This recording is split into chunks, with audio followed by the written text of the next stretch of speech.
오늘은 야고보서 3장 1절에서 12절 야고보서 강의 세 번째 주에 해당됩니다. 지난주는 우리가 야고보서 2장을 공부했고 오늘은 야고보서 3장 야고보서 강의를 계속 이어가게 됩니다. 제가 야고보서 강의를 계속하면서 늘 느끼는 것은 우리 신앙인의 삶에 대한 신랄한 질책이 오늘날 2021년도 성서 일과 공독의 야고보를 통해서 전해지는 것을 다시 한 번 더 새삼 깨닫습니다.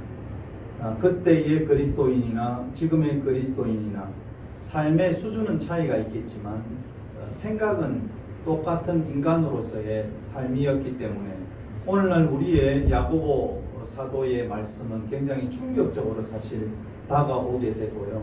오늘날 교회에서 이런 것들이 설교될 때에 과연 그 성도들이 이 말씀을 이렇게 아멘으로 쉽게 받아들일 수 있겠는가라는 질문 또한 던지게 됩니다.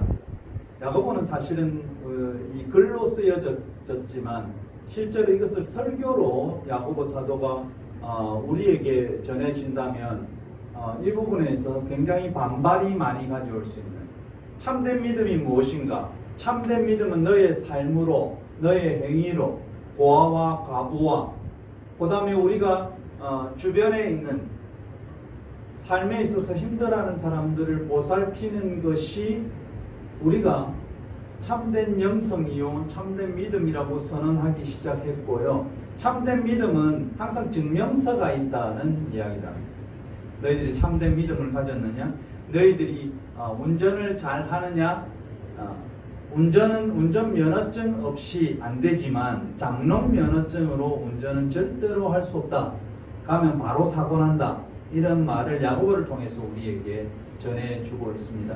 그래서 우리의 신앙이 과연 활력을 가질 수 있는가? 우리의 믿음의 생활이 과연 입으로만 믿음 생활인가? 아니면 우리의 삶으로 믿음이 증명되는가를 야고보는 우리에게 오늘 21세기 성도들에게 강하게 도전해 오고 있습니다. 오늘은 야고보서 세 번째 공부인데요. 이 세 번째 공부는 말에 대한 공부입니다. Tame your tongue 이렇게 해서 너희 혀를 다스리라. 너희 혓바닥을 다스리라. 이 영어 표현에서는 tongue이라는 표현이 여러 가지로 쓰입니다.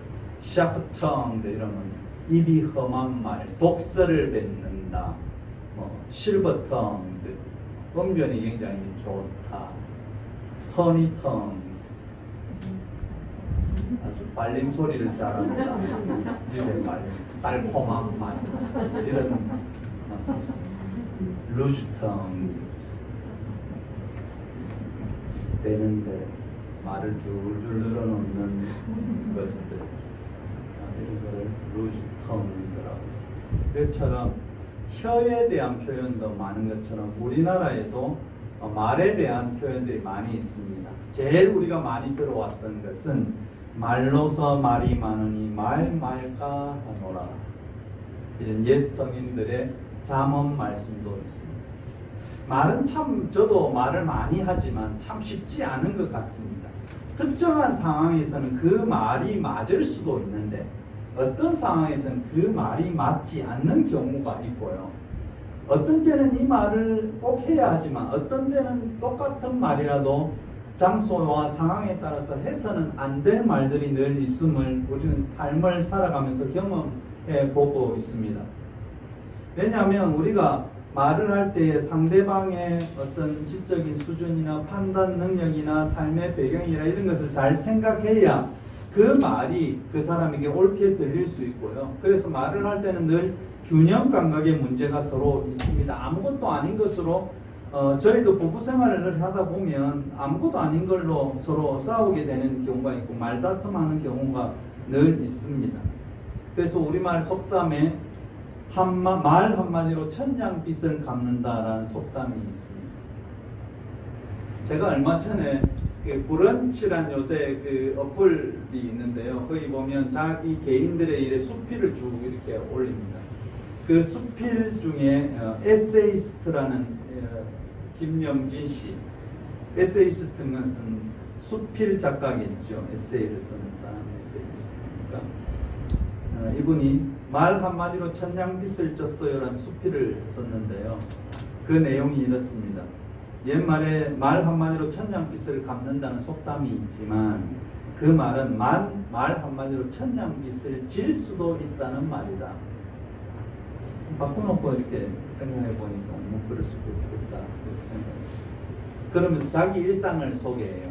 어느 날 주일날 아침에 이분들은 교회 안 다니시니까 일요일이겠지. 하여튼 일요일 날 아침에 여보 오늘은 점심 때 정말 맛있는 데 가서 좋은 레스토랑에 가서 식사를 하고 그다음에 커피도 멋진 데 가서 마셔 이러고 서로 원언을 했습니다. 그래서 아침을 먹고 남편은 열심히 청소를 하고 부인은 이제 설거지를 쭉 하고 있습니다. 그래서 남편이 쭉 청소해가지고 이 쓰레기를 모으기 위해서 그 쓰레기 봉지가 있는 세탁실로 갑니다. 세탁실로 가서 쓰레기를 비우려고 하니까 이 보일러가 윙 하면서 돌아가고 있었습니다. 지금은 온수를 쓸 시간이 아닌데 왜 이렇게 보일러가 돌지? 그러고 쓰레기를 버리고 나와서 아내가 설거지하는 그 설거지통을 바라보니까 이 수도꼭지 밸브가 온수를 향해서 열려져 있고 따뜻한 물이 막 내려오기 시작했습니다. 그래서 돌아가구나. 그래서 이 부인에게 여보 수도꼭지를 냉수 쪽으로 돌려야지. 지금은 추운 날이 아니잖아. 보일러가 돌고 있어. 이런 말을 툭 던집니다. 말이야 맞는 말 아니겠습니까? 지금 추운 날도 아니고 보일러가 도니까 가스가 낭비되고 있으니까 맞는 말인데 무심코 그가 던진 말이 다시 한번 충돌의 저기압으로 돌아왔음을 자기가 피부로 감지했다고. 얼른 이 뒤통수가 서늘해가지고 빗자루를 다시 들고 안방으로 갑니다. 그래서 안방으로 가서 먼지를 쓸어 담고 있는데 아내가 갑자기 오늘 컨디션이 안 좋네. 오늘 밖에 안 나가고 집에 있어야 되겠네. 분명히 같이 밖에 나가서 커피도 마시고 맛있는 점심도 먹자고 아내가 이야기했는데 내가 한 말이 또 아내가 나에게 한 말이 틀린 말은 아닌데 이 꼬인 매듭을 어떻게 풀까?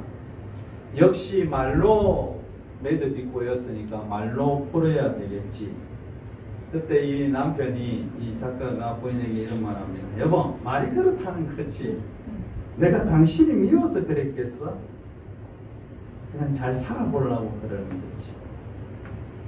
그러면서 표현이 잘못한 말 한마디가 천냥빚으로 돌아온다.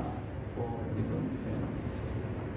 표현. 무표정하게 커피를 내리고 있는 아내는 이미 많은 기대를 내려놓은 것처럼 밖을 바라보면서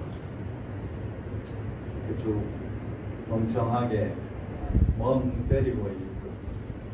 이때 남편이 부인에게 한 말, 자기야 재활용은 건드리지 마. 내가 할게. 이런 이야기로 마무리를 짓습니다. 이것을 보면서 이분이 결론적으로 부부는 애정의 관계다.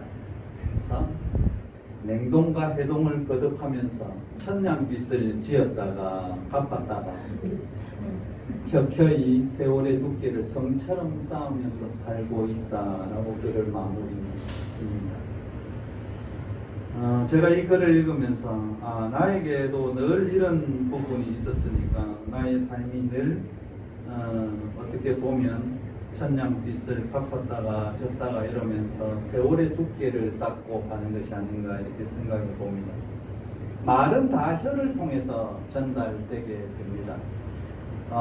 어떤 교회든지 강단에서 설교자들이 설교는 다 말, 혀, 다시 말하면 혓바닥을 통해서 우리에게 전달되겠죠. 혀가 없으면 말을 할 수가 없지 않습니까? 그래서 조선시대에는 거짓말하는 사람은 혀를 자르는 단설형기라 해서 이 형벌이 있었어요. 혀를 잘라 거짓말. 오늘 야고보 사도는 똑같이 우리에게 단설형은 아니지만 설교자들에게 이렇게 선생들에게 이렇게 설명합니다. 1절에 말 많이 하는 내 형제들아 너희는 선생이 되지 말라. 우리가 더 큰 심판을 받는다. 선생이 많이 되지 말라 이런 말을 합니다. 말 많이 하는 선생에게 성급히 가르치는 직책에 너희들이 들지 말라 경고를 보냅니다. 왜냐하면 가르치는 자가 더 엄격한 심판을 받기 때문입니다.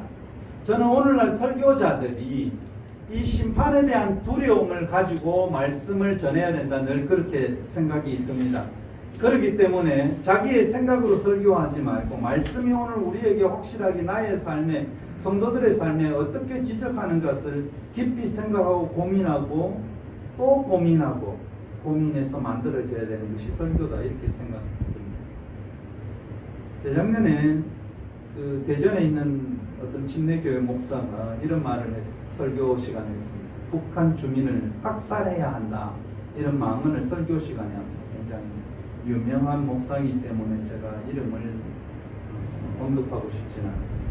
만약 북한이 쳐들어왔다 그거는 말도 안 되지만 그쪽은 2천만이고 우리는 5천만이다. 그러니까 한 놈씩만 안고 죽으면 2천만만 희생하고 나머지 3천만이 살아서 애기는 금방 낳으면 돼. 끝까지 이런 식으로 설교 시간에 당당하게 이야기합니다.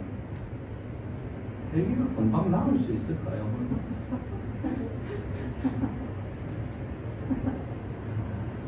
산모를 폄하하는 이야기고 뭐 이런 생각도 들지만 어떻게 그냥 북한에 있는 사람은 하나님의 형상으로 만든 사람이 아닐까? 그들을 안고 그냥 스스로 죽으면 나머지 3천만이 살아서 나라를 새로 이루면 될까? 그것이 과연 설교일까? 평화나무 관계자는 이런 이야기합니다. 그에게 평화를 위해 애쓰며 공동체의 화목과 공존을 가르치라고 요구하지는 않는다. 그런데 천하보다 귀한 생명을 죽이자고 선동하는 것은 개신교 우월주의자의 다름이 아니다 라는 표현입니다. 이분은 2008년도에도 불교에 대한 폄하 발언을 한 적도 있습니다. 논란의 휩싸였습니다. 불교가 들어간 나라 치고 잘 사는 나라는 없다. 장경동교를 만들면 안 되듯이 석가모니도 불교를 만들면 안 되는 것이다. 스님들 쓸데없는 짓 하지 말고 예수 믿어라. 이런 설교를 합니다. 도대체 설교가 뭘까? 자신의 생각을 전하고 합리화하는 수단이 설교일까? 때로는 자기는 전하고 싶지 않아도 하나님께서 말씀을 통해서 성서를 통해서 전하시고자 하는 메시지면 전하는 것이 예언이고 설교자의 메시지입니다.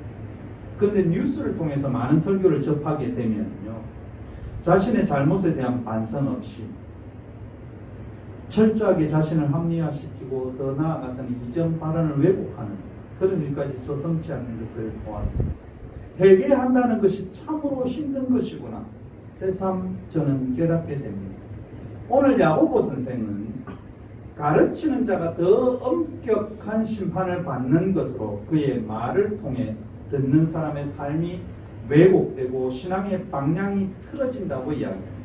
가르치는 자가 더 엄격한 심판을 받는다. 이것은 혀를 자르는 심판보다 더 엄한 심판에 들어간다는 사실입니다. 왜냐하면 그의 말을 통해서 사람들의 삶이 왜곡되고 신앙의 방향이 틀어지고 거짓의 지옥으로 빠질 수 있기 때문입니다. 그러면 그에게 정해진 심판은 맷돌을 목에 걸고 바다에 빠뜨려지는 심판이 기다린다고 예수님께서 말씀했습니다. 그래서 예수께서 이런 말씀을 해요. 소경이 소경을 인도하면 둘 다 구렁텅이에 빠진다고 마태복음 15장 14절에 기록하고 있습니다. 설교나 말이나 어떤 것이든지 사람을 향한 배려에서 시작되어야 된다. 저는 그렇게 생각합니다. 수리하는 사람들이 교회 가서 이렇게 이런 것처럼 수리해 줄 때 제일 마음이 불편하다는 이야기들을 늘 많이 듣습니다. 제가 성도님들에게 부탁하고 싶은 것은 우리 집에 수리하기 위해서 어떤 사람을 불렀으면 좀 커피도 좀 잘 타주시고 시원한 물도 자주 좀 주시고 그래서 예수 믿는 표라도 좀 나타낼 수 있었으면 좋겠다 이런 생각이 듭니다. 제가 지난주에도 어떤 교회에 이 에어컨을 설치하는 분들이 에어컨을 쭉 설치하고 있는데, 교회에서 물 한 방울, 주스 하나, 커피 한 잔도 안 주는 모습에 그분이 장로님들한테 다른 교인들이 전화를 하니까 돈 다 줬는데 왜 커피를 사줘야 돼? 왜 물을 사줘야 돼? 이런 이야기를 하고 있다는 것을 보면서 이 정도까지 해야 되나 이런 생각을 했어요. 그분들이 왔으니 수고하신다고, 뭐 내가 물론 돈은 지불하겠지만 수고하신다고 좀 잘해주시라고 시원한 물과 좀 냉커피도 타주고 시원한 주스도 타드리면 얼마나 그분들이 좋아하고, 여기 오니까 그래도 나를 좀 대접해 주구나, 내가 열심히 더 잘 해줘야지, 이분 종교가 뭘까? 이렇게 생각할 수도 있지 않겠습니까? 고마운 일이 있으면 우리는 늘 고마움을 표현해야 합니다. 미안한 일이 있으면 늘 미안하다고 표현하는 것이 우리 사람으로서 해야 할 말입니다. 그럼 그냥 혀로 하면 되잖아요. 돈이 드는 것은 아닙니다. 그래서 고마운 일이 있으면 고마워해야 되고, 미안한 일이 있으면 진심으로 미안한 표현을 하는 것이 그리스도인 이전의 사람이기 때문에 사람으로서 할 도리입니다.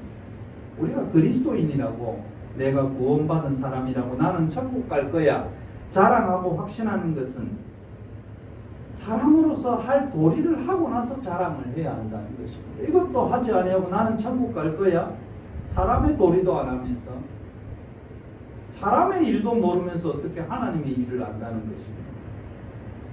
이것은 기독교의 아이러니, 있을 수가 없습니다. 우리는 말로서 사람을 세울 수 있습니다. 세상을 능력 있게 살아갈 수 있도록 힘을 줄 수도 있습니다. 말로서 힘든 사람을 위로할 수도 있고 더 힘들게 할 수도 있습니다. 그래서 말의 사용, 혀의 사용을 조심하라. 그래서 이 혀도 훈련되어야 한다고 야고보 사도는 우리에게 말씀하고 있습니다. 야고보서 3장 3절에서 5절은요, 혀가 끼칠 수 있는 영향력을 예를 들어서 이 야고보가 이야기하는 겁니다. 혀는 말의 입에다가 재갈 물리는 거하고 똑같다. 말을 공부해 보면요, 제가 요새 말을 이렇게 쭉 이렇게 보고 있는데요, 말은 아래 위로 이가 6개입니다. 어금니가 있고 어금니 사이가 여기 비어 있습니다. 그래서 여기다 재갈을 물립니다. 세로에서 줄로 당겨서 이걸 당기면 아픔을 느끼도록, 그래야 주인의 말을 듣도록. 그래서 야고보는 이 말을 잘 알았는가 이런 생각도 듭니다. 입에 물리는 재갈이다, 혀는.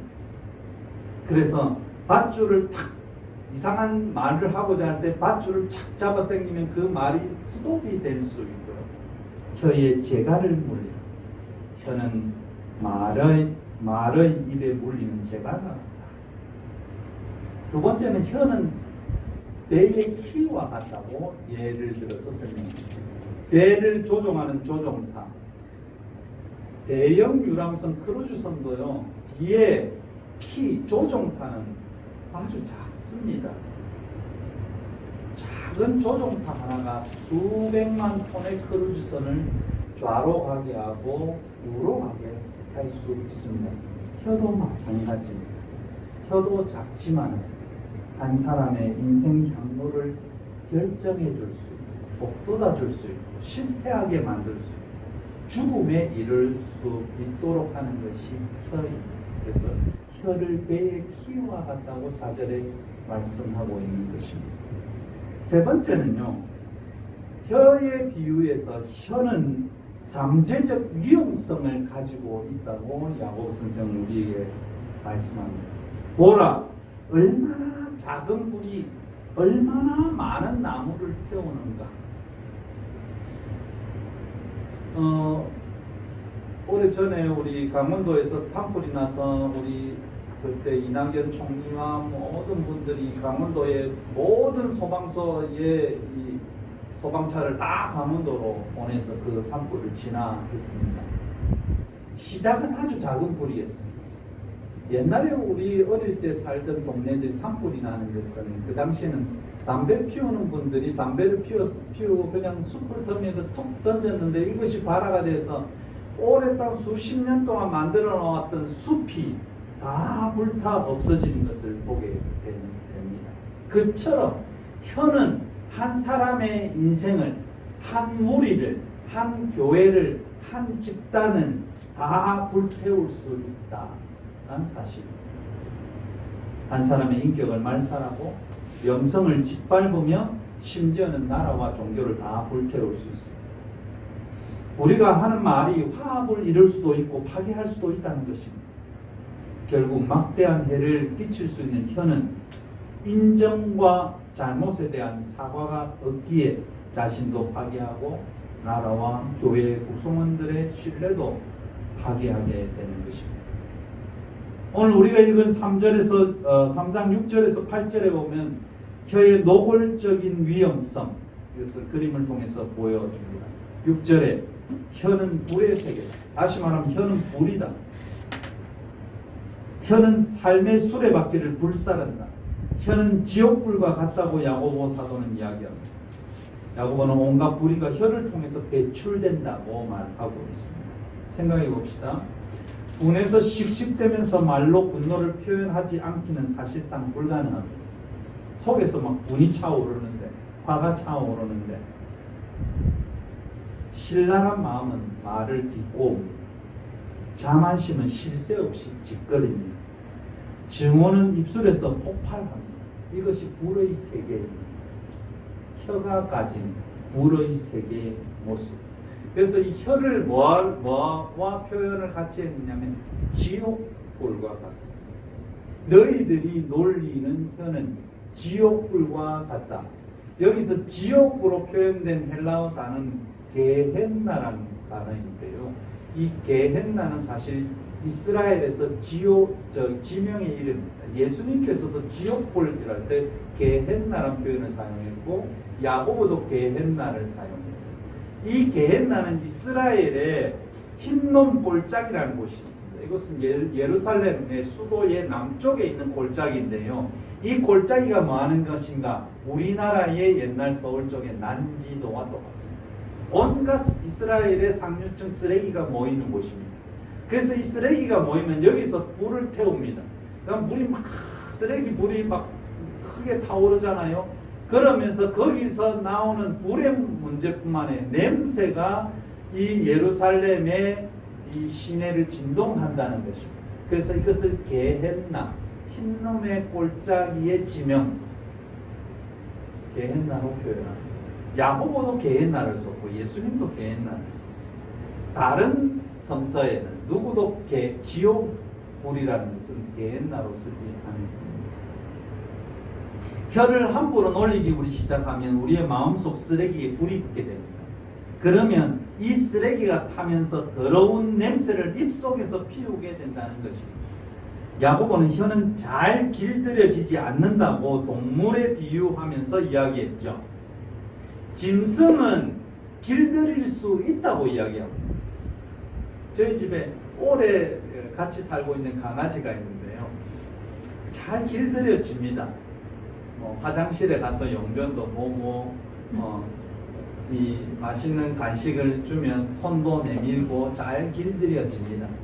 근데 우리 혀는 길들여지지 않는다고 합니다. 인간은 스스로 자기 혀를 제어하기 그리고 제압하기가 쉽지 않다고. 8절에 혀는 능히 길들일 사람이 없나니 했습니다. 아니 큰일 났네. 혀를 길들일 사람이 없다고 하는데 그러면 어떻게 길들이지? 성서는 우리에게 이 길들일 수 있는 방법, 우리 혀를 제어할 수 있는 방법에 대해서 설명합니다. 전인격적으로 예수를 만나야 된다. 1번. 두 번째, 보혜사 성령을 우리에게 주신다고 했으니까 보혜사 성령에 나의 혀끝을 맡겨야 된다. 세 번째는 하나님의 온전에 이르기를 연습해야 된다. 네 번째는 경건에 이르기를 연습하라 말씀했으니 경건에 이르기를 연습해야 한다고 성서는 우리에게 전해주고 있습니다. 마태복음 19장 26절에 그래서 이렇게 강하게 표현했습니다. 사람은 할 수 없다. 그러나 하나님은 다 하실 수 있다고 표현합니다. 이 고백이 여러분의 고백이 되시기를 바랍니다. 미국의 철학자 윌리엄 제임스는 이렇게 이야기합니다. 생각이 바뀌면 행동이 바뀌고, 행동이 바뀌면 습관이 바뀌고, 습관을 바꾸면 인격이 바뀌고, 인격이 바뀌면 운명이 바뀐다. 여러분, 우리가 생각과 행동과 습관과 인격이 성령과 함께 전인격적인 연습과 함께 전인격적인 회개와 함께 아름다운 결실을 맺을 수 있기를 바랍니다. 9절에서 10절 또 11절에서 12절 두 가지 예를 듭니다. 9절에서 10절 이것은 인간의 경험에서 나오는 예고요. 11절 12절은 자연에서 나오는 말에 대한 예입니다. 다시 말하면 우리의 입술에는 찬송과 저주가 동시에 나올 수 있다고 이야기합니다. 우리가 주 아버지를 찬송하고 또 이것으로 하나님의 형상대로 지음받은 사람을 저주도 한다. 한 입에서 찬송도 나오고 저주가 나오네. 내 형제들아, 이것이 마땅하지 않다. 네 자연적인 현상을 한번 볼래? 샘물이 나오는데 한 구멍에서 좋은 물 나왔다가 나쁜 물 나왔다가 이런 경우는 없다. 두 번째는 무화과 나무가 열매를 맺는데 다른 열매를 맺을 수 없다. 콩 심은 데 콩 나고 팥 심은 데 팥 나는 것이 자연의 원리다. 이렇게 말씀하고 있습니다. 이것은 우리의 삶에서 많이 봅니다. 예배를 마치고 어떤 아빠가 목사님이 찬송을 부르면서 주님의 높고 위대하심을 이런 찬송을 부르면서 쭉 이제 집으로 예배를 다 마치고 돌아갑니다. 근데 갑자기 운전에 미숙한 운전자가 깜빡이도 켜지 않고 팍 자기 앞으로 끼어듭니다. 브레이크를 강하게 잡습니다. 그때 그의 입에서는 막 10원짜리가 막 쏟아지기 시작했습니다. 그리고 이제 가족들과 저녁 식사를 하게 되었습니다. 목사님이 기도합니다. 하나님 편안한 저녁을 주신 걸 감사하고 행복한 가정을 주신 걸 감사하면서 기도합니다. 그리고 밥을 먹습니다. 밥을 먹으면서 자녀들과 밥을 같이 먹으면서 교회에 대해서 장로님에 대해서 자기 의견을 들어주지 않는다 불평도 하고 어떤 신자는 예의가 없다고 막 불평을 털어놓습니다. 이 모습을 지켜보던 어린 딸이 아빠에게 물어봅니다. 아빠는 목사인데 아빠가 감사기도 드렸을 때 하나님께서 들으셨을까요? 아빠한테 딸이 물어봐요. 그러니까 그렇지, 하나님이 내 감사기도를 꼭 듣지. 두 번째 딸이 물어봅니다. 근데 하나님은 아빠가 기도 후에 식사하면서 불평하는 소리를 들으셨을까요? 들었을 거다. 그런 아빠, 하나님은 아빠의 어떤 말을 믿을까요? 이렇게 어린 딸이 질문을 하게 됩니다. 야고보는 자연에서 얻는 두 가지 예를 들어서 끝을 맺습니다. 한 샘물 구덩이에서 단물과 쓴물을 낼 수 없다. 예수님의 말씀을 야고보는 인용한 것 같습니다. 마태복음 7장 18절에 좋은 나무가 나쁜 열매를 맺을 수 없다. 못된 나무가 아름다운 열매를 맺을 수 없다고 말씀하고 있습니다. 우리는 이 엄혹한 말씀을 스스로에게 전하여야 합니다. 야고보 사도는 유대인 그리스도인에게 이 야고보서를 썼습니다. 그리스도와 상관없는 자들에게, 믿지 않는 자들에게 이런 말씀을 강력하게 공고하는 것이 아니고 매우 강한 어조로 우리의 혀를 통하여 전해지는 말의 엄중함을 우리의 내리에 각인시키고 있는 것입니다. 이 말씀은 저를 회개하게 만듭니다. 이 말씀은 성도 여러분을 회개하도록 인도합니다. 다시 우리의 전인격적 회개와 결단을 재촉구하는 것이 오늘 야고보서 3장의 말씀입니다. 우리의 혀는 서로에게 상처를 주기도 하고 상처를 싸매기도 하고 우리의 혀는 긍정의 힘을 주기도 하고 부정적 힘으로 상대를 죽이기도 합니다. 결론을 드립니다. 잠언 15장 4절에서 7절에 온순한 혀는 곧 생명나무이지만 패역한 혀는 마음을 상하게 하느니라. 지혜로운 자의 입술은 지식을 전파하여도 미련한 자의 마음은 정함이 없느니라. 라틴어로 코람데오란 말이 있습니다. 코람데오. 데오는 하나님입니다. 코람이라는 앞이란 말입니다. 하나님 앞에서라는 신학적인 용어가 있습니다. 하나님 앞에 서 있는 사람처럼 살아가라는 뜻입니다. 스스로 통제하려는 모든 시도를 중단하고 코람데오, 하나님의 통제에 하나님 앞에서 성령님이 인도하시는 감동을 가슴에 품어야 합니다.